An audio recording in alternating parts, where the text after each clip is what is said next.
Hi hello नमस्ते। News 43 India Lok Sabha चुनाव यात्रा। इस यात्रा के सिलसिले से गोवा राज्य के 40 40वां 40 कॉन्स्टिट्यूशन के 5 बार नॉमिनेटेड, 5 बार नॉमिनेशन फाइल करके एक बार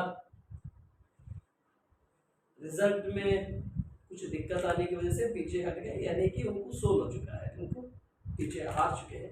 हारने के बाद 4 बार कंटिन्यू इस कॉन्स्टिट्यूशन से एमएलए बने।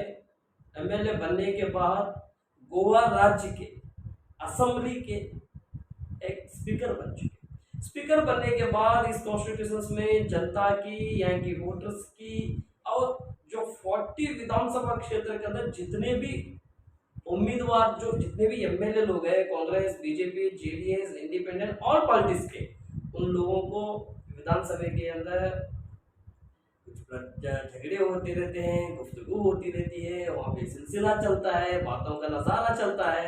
आगे पीछे होने के टाइम पे भारतीय जनता पार्टी के स्पीकर, और भारतीय जनता पार्टी के स्पीकर बोलने से पहले ये गोवा राज्य के स्पीकर है। ये 40 एमएलए के ऊपर प्लस इनको हटा देने के बाद में आ जाएंगे 39 एमएलए के स्पीकर है। किस तरीके से उनको और उनके जो आने वाले क्षेत्र डेवलपमेंट के लिए उनके जो एजेंडाज है, जो वहाँ की डेवलपमेंट के लिए जो बातें उठाते हैं, क्वेश्चन होते हैं और धरने पे बैठने के लिए मजबूर हो जाते हैं, इस सब सिलसिले की वजह से आज हमारे साथ 40 मतलब कर्नाटका बॉर्डर के लास्ट बॉर्डर में जो विधानसभा क्षेत्र जो कॉन्स्टिट्यूशन आता है, वहाँ के हाली एमएलए और हाली रनिंग स्पीकर हमारे साथ है। आइए उनसे बात करेंगे। सर नमस्ते। न्यूज 43 इंडिया को मौका देने के लिए आपको। आप स्पीकर, आपका जो शेड्यूल इतना बिजी रहता है कि हाँ कोई भी सोच भी नहीं सकते, उतना बिजी रहता है कि मतदार की तरफ देखना चाहिए, फिर एमएलए का हर एक तरीके का आंसर क्वेश्चन वगैरह टैली करना पड़ता है। ये सब कैसे संभालते हो सर? आप ये पूरा बात करने से पहले आपका पॉलिटिकल कल्चर सर, कि पॉलिटिकल जीवन और पॉलिटिकल कहाँ से स्टार्ट किया सर आपने? वो एक बड़ी कहानी है। जी मैं तो एक रिमोट एरिया का गांव का एक युवा था। जी। मैं पहले स्कूल का टीचर था। School teacher. स्कूल टीचर, मैंने फिजिकल एजुकेशन टीचर था। वहीं से मेरी मेरी जर्नी शुरू हो गई। और वहाँ यानी गोवा के ट्राइबल इलाके में जो इश्यूज होते थे, यस सर। एजुकेशन के बारे में, सैनिटेशन के बारे में, बाकी इश्यूज थे, एम्प्लॉयमेंट के बारे में, यस। हेल्थ इश्यूज थे। इन सब विषयों पर लोगों को स्ट्रेंथन करने के लिए वहाँ से मैंने काम शुरू किया। श्योर हाँ। सबसे पहले मैंने गोवा के शेड्यूल्ड ट्राइब्स को ट्राइबल स्टेटस दिलाने में जो बड़ा संघर्ष करना पड़ा, वो मुझसे मैंने ही शुरू किया। मैं पहले शुरू था तो उसके और थोड़ा सा जोर से और थोड़ा एक्सपीरियंस के साथ एक्सपीरियंस के साथ मैंने शुरू किया। और वो जर्नी करीबन 10 साल की जर्नी, 10 ईयर। 10 ईयर्स। बाद में 2003 में जब वाजपेयी की सरकार थी, उस वक्त वहाँ स्टेटस मिल गया। जी सर। गावड़ा, बेरी, कुड़बी, इन 3 लोगों को ट्राइबल का स्टेटस मिला। वहाँ से मेरी जर्नी, वहाँ से स्टार्ट हो गई आपकी वहाँ जर्नी। से इतना आंदोलन करने पड़े और बहुत बड़ा संघर्ष था। उसी के दौरान में ही मुझे यानी 2000 साल में जो डेलीगेशन, जो प्राइम मिनिस्टर में मिलने के लिए और होम मिनिस्टर, वहाँ जो उस वक्त के होम मिनिस्टर अडवाणी जी थे, अडवाणी जी थे, उसे इसी डेलीगेशन में गया था। और बाद में 2003 में स्टेटस मिला। और जब 2002 में जनरल इलेक्शन डिक्लेयर हो गया, उस वक्त पार्टी ने मुझे टिकट दिलवाई, मौका दिया कि आप जैसे कैंडिडेट चाहिए, कि हमें पार्टी को चाहिए। इससे पार्टी ने बुला के मुझे टिकट दिलवाई। और वहाँ से 2000 से मेरी पॉलिटिकल जर्नी 2002 से शुरू हो गई। 2002 में मैं मेरा थोड़ा सा कम वोट मेरे 2002 में मैं डिफीट हो गया। फिर पीछे हट गए, यानी कि थोड़े वोटों से आपको हार मिली। हार मिली। उसी के दौरान में इसी टर्म में ही बाई इलेक्शन हो गया। बाई इलेक्शन हो गया और इस बाई इलेक्शन में मुझे टिकट दिलवाई 2005 में मैं मेरे हो गए। 2004 में हिस्सा लिए थे, तब डिफीट हो गए। रिपीट 2005 में बाई इलेक्शन में फिर हिस्सा लिया। वहाँ मैं मेरे एमएलए बन चुके। अवेलेबल आपकी जर्नी वहाँ से- गोवा असेंबली से स्टार्ट हो गई। स्टार्ट 2007 में फिर से इलेक्ट हो गया। 2012 में फिर से इलेक्ट हुआ और 2012 में इलेक्ट होने के बाद वहाँ गोवा में एब्सोल्यूट मेजोरिटी की सरकार थी। उसी दौरान में मुझे मंत्री बन गया। किस डिपार्टमेंट के मंत्री बन चुके? मेरे पास tribal welfare, agriculture, sports, environment, कितने खातों का सर? 4 पोर्टफोलियो। 4 खातों का एक मिनिस्टर आप बन चुके गोवा के। अच्छा सर, गुड लक जी। नेक्स्ट कैसे हो गया सर आपकी जर्नी, कहाँ से कहाँ तक पहुंची? अभी इस बार मुझे पूरी मेजोरिटी सरकार आ गई। मैं सीनियर होने के नाते मुझे स्पीकर बनवाया। सर आपके जो मिनिस्टर बन चुके गोवा राज्य के 4 खाते, यानी कि 4 मिनिस्टर की जगह पर आप अकेले मिनिस्टर बन चुके हैं। मिनिस्टर बनने के बाद इस गोवा राज्य को किस नज़र से डेवलपमेंट के, पहला ही आएगा डेवलपमेंट, दूसरा आएगा agriculture and most Goa city के पॉपुलेशन को सपोर्ट होने वाला है कि यहाँ की टूरिस्ट के लिए। वहाँ उस वक्त मध्य प्रदेश मुख्यमंत्री थे जी, उसके मंत्रिमंडल में मैं मंत्री बन गया। उनकी कैबिनेट कैबिनेट में मंत्री हुआ था। तो सर पहली बार इस ट्राइबल वेलफेयर खाते का निर्माण ही मेरे से हुआ जी। इतना अच्छे तरह से मैंने वो पोर्टफोलियो मैंने मंत्रालय संभाला। उससे मैं अलग अलग 25 स्कीम बनाए थे। वो पूरे देश में भी मुझे लगता है कि रिकॉर्ड होगा। यानी एक टर्म में 25 योजना लगा के अच्छी तरह से इम्प्लीमेंट करने का रिकॉर्ड मैंने बनाया था। उसी दौरान मेरे पास एग्रीकल्चर डिपार्टमेंट था।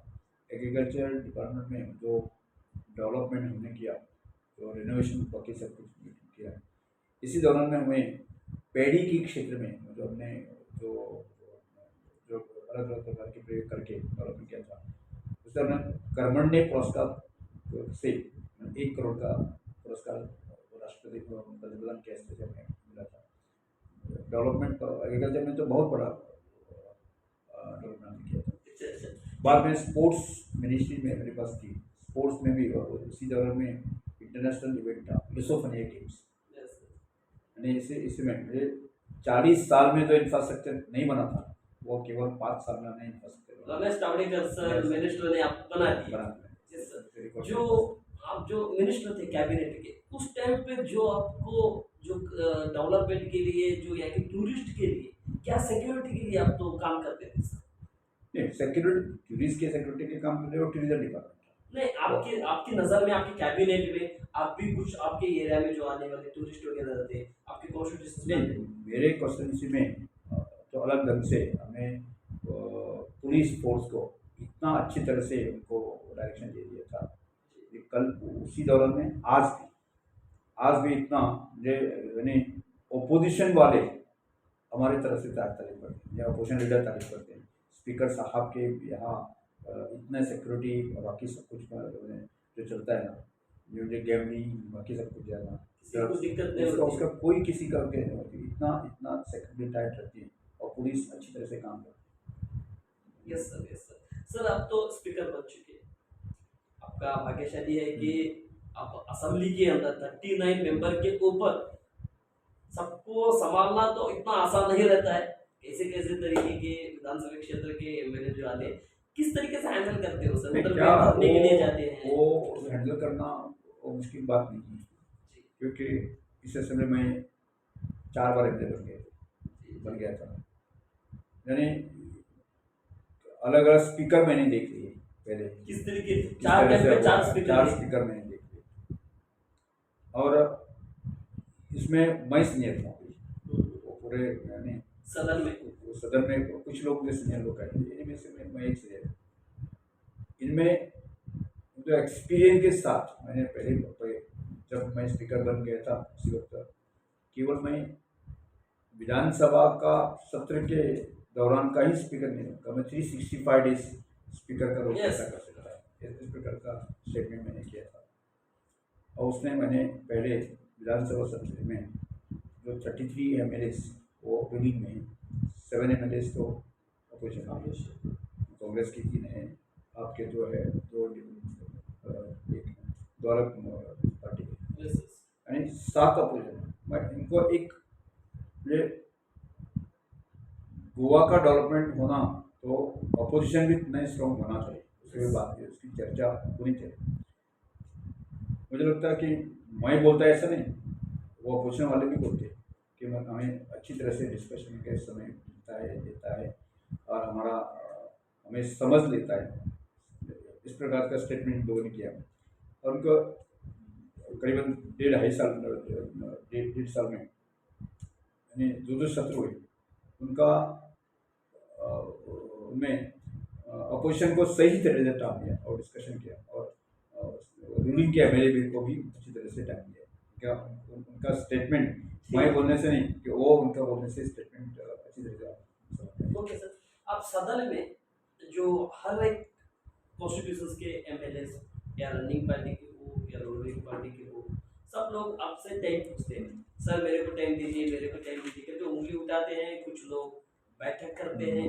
इन लोगों को इसमें से कुछ लोग सीएम का जो बात करने के टाइम पे विरोध करने जाते हैं, ये गलत है, ये गलत है, इसको हम सही नहीं, ये कुछ बात अलग है, ऐसे ऐसे वगैरह नहीं क्या है, एक विषय कुछ मतलब करके देता हूँ, ऐसे जब बात करते हैं आप किस तरीके से संभालते हो पूरे सदन को? क्या समझता है, समझो उनको आसान एज पर नया एमएलए होते हैं, उनको प्रोसीडिंग रूल्स थोड़ा सा पता नहीं रहता है, क्योंकि 2-3 बार मैं उनको मेरे कैबिन में आकर मैं उनको समझ देता हूँ।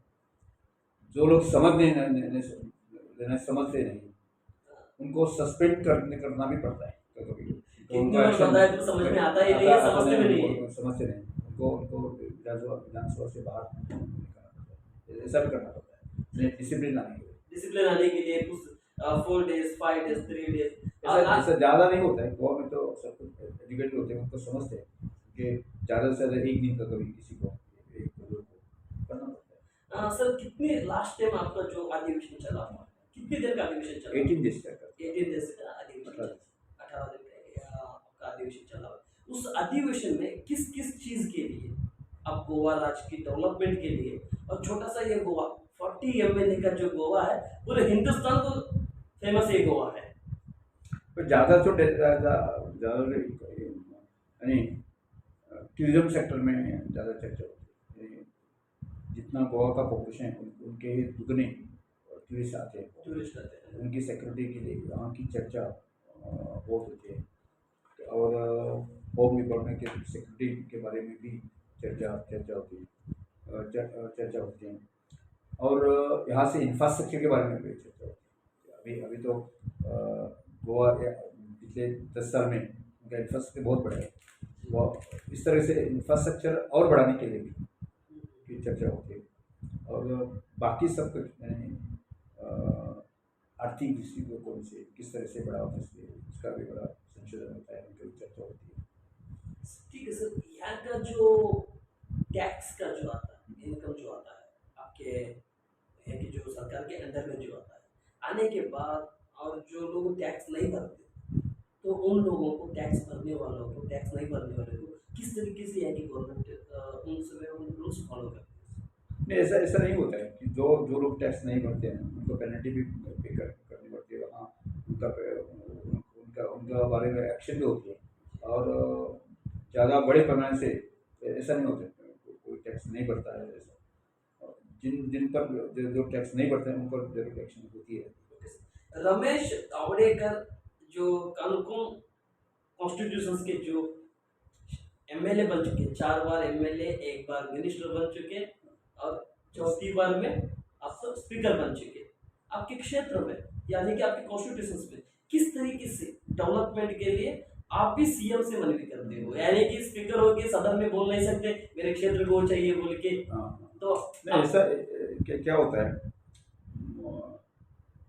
मैं ज़मीन से जुड़ा हुआ आदमी हूँ। यहाँ के मैंने जीवन के सभी फेजेस देखे, गरीबी क्या होता है और जीवन का गरीब लोगों का स्थिति क्या होती है या अमीरी क्या होते हैं, ये सब कुछ मैंने देखे हैं। इसलिए मैं पहले भी सोचता था, अभी भी सोच रहा हूँ, लास्ट आदमी तक का डेवलपमेंट हम तक कैसा कर सकते हैं। इसी दौरान में हमने कानपुर विजन एंड मिशन ऐसा कंसेप्ट हमने हमारे दिमाग पे आगे रख दिया है। इस कंसेप्ट के हम आगे जा रहे हैं। और जब मैं स्पीकर बन गया उस वक्त हमने सोचा था कि आने वाले 5 साल में एक भी आदमी के पास अच्छा घर नहीं, ऐसा नहीं रहना चाहिए। गवर्नमेंट पैसा दे नहीं, इसका कोई प्रश्न नहीं। हमें इसी बेस पर श्रमधाम का कंसेप्ट, श्रम करके हम लोग उनका करते हैं। इस तरह से कंसेप्ट मैंने पिछले साल मार्च में लॉन्च किया था। और लास्ट आदमी का घर कि लोगों से पैसा लगा CSR के माध्यम से जो मैं हर आदमी को आपने रिक्वेस्ट किया, 1 रुपया दे दो और 1 दिन श्रमदान करो। इसी बेस पर अभी घर बनाने का सिलसिला अभी चालू है। चालू सिलसिला चालू है और पूरे उसकी चर्चा इधर गोवा में नहीं, पूरे देश में उसकी चर्चा चालू है। और अभी हमने जो 20 घर बनाए थे 2-2.5 महीने में, कि इसका चाबी देने का कार्यक्रम लोकसभा के स्पीकर ओम बिरला के हमने उनके चाबी दी। और अभी वो सिलसिला अभी कंटिन्यू है। आने वाले 5 साल में एक भी आदमी का घर नहीं है आपके कॉन्स्टिट्यूशन मेरे नहीं होगा, उसके पूरे जो घर बनेंगे वो इस तरह से काम। और दूसरी तरह से हमने डेवलपमेंट के बारे में कोई चिंता नहीं। मैं स्पीकर होने वाले किसी मंत्री को, किसी मुख्यमंत्री को बुला के मैंने काम कर सकता कि अभी यहाँ का 4 लेन हाईवेज, यहाँ बड़ा फिल्मी सिटीज़, यहाँ IT इंस्टीट्यूट, इतने बड़े बड़े प्रोजेक्ट हमने सेक्शन करके लाए हैं।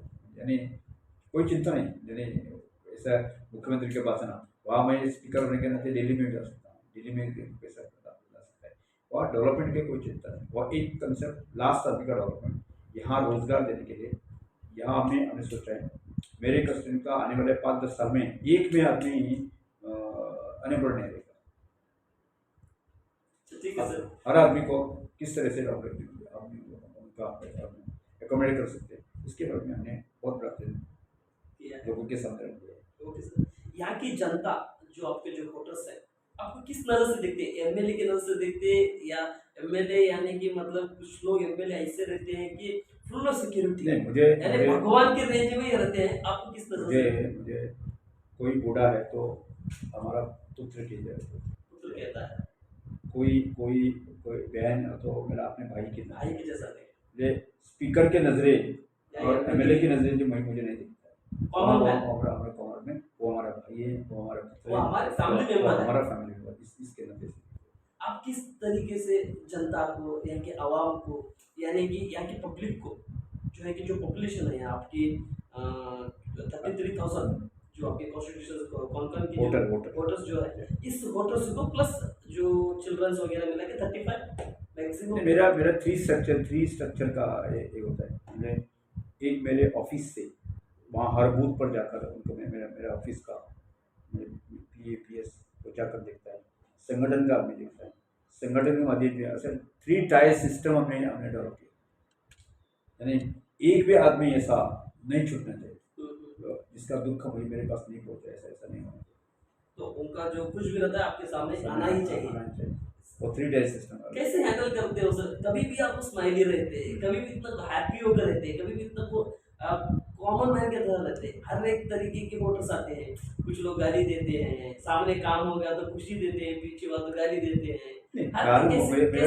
ऐसा गाली देने का समझ नहीं आता है। मैं लोगों के पास ही साथ ही रहता है, कॉमन मैन के साथ रहता है। मैंने ऐसा नहीं गाली देने का इशू ही नहीं देता, ऑफिस को आना वगैरह नहीं। कैसे हैंडल करते हो सर जनता को, यहाँ के वोटर्स को? किस तरीके से आप उनके कामों को, उनके जो दिक्कतों को, जो उनके प्रॉब्लम्स को किस तरीके से हैंडल करते हैं? अभी तो आदत हो गई। अतः अभी उनका हेल्थ इशू है तो मेरा एक बंदा वहाँ पूरा मेडिकल चेकअप में वो रहता है। बाकी जो हर आदमी को मैंने मेरे पास लोग रखे हुए, किस प्रकार का काम है, वहाँ का काम किस तरह से, मेडिकल का हो तो मेडिकल का, मेडिकल का, एक होम का प्रॉब्लम हो तो घर का, और बाद में रास्ते का हो तो रास्ते का, हर एक आदमी के लिए आपके पास एक डिपार्टमेंट है। अच्छा ठीक है सर, आखिर में मैं कुछ टाइम का नजराना देखते हुए मेरा इस इंटरव्यू को कंप्लीट कर रहा हूँ। आपकी यहाँ की जनता, कौन कौन कॉन्स्टिट्यूशन की जनता को 4 बार आपको एमएलए बना चुके, 2 बार मिनिस्टर, 1 बार मिनिस्टर, 1 बार स्पीकर बना चुके, और पूरी गोवा राज्य के पॉपुलेशन को, गोवा टूरिस्ट को क्या कहना चाहते हैं सर हमारे मीडिया की तरफ से?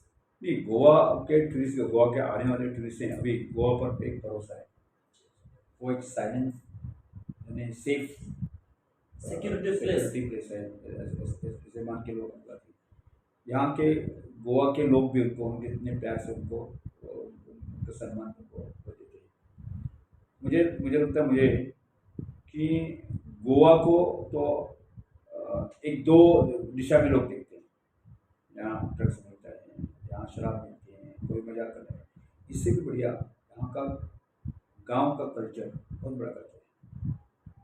गांव के मेरे साथ आप अभी इतने कार्यकर्ता हैं, 95% लोग शराब नहीं पीते। हाँ हाँ, इतना बड़ा कल्चर, इतना बड़ा हमारा यहाँ एक बहुत बड़ा फेस्टिवल होता है, गोवा का कल्चरल हब है। इस तरह से उनका एक अच्छा, मुझे जो गोवा का कल्चर, जो गांव का कल्चर, वो समझ के वो पूरे देश में लोगों को पास करना चाहिए। वो गोवा की छवि है ना, वो पूरे देश में नहीं, पूरे दुनिया भर में पहुँचती है।